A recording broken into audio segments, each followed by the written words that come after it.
barab ani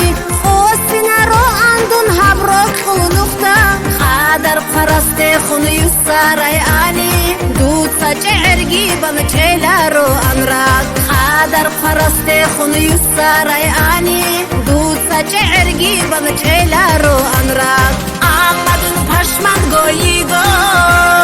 Rakal damun watiyat Muina makhagi bilun Murad ubashir adi Amadun pashman goyigo Rakal damun watiyat Muina makhagi bilun Murad ubashir adi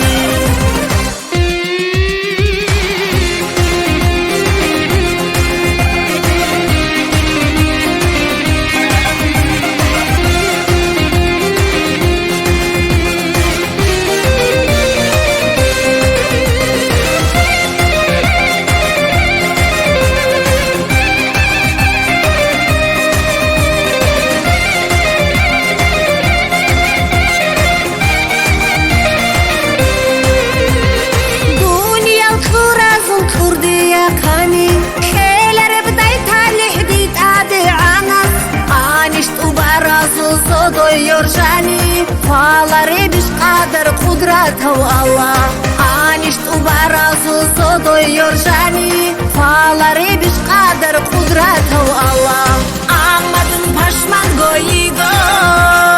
rakal damun watiyat muina makhagi bilun murad ubashir adi amadun pashman goyigo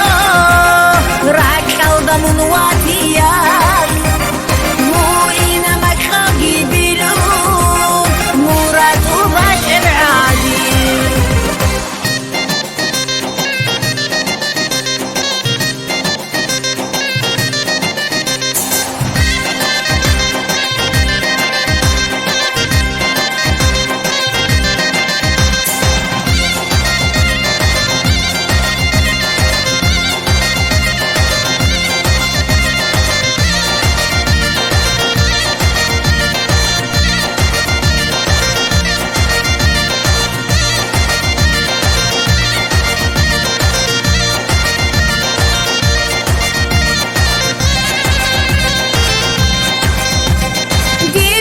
Inal koyras dunyal koylaro Ditsa go qalbugo qadar aldenu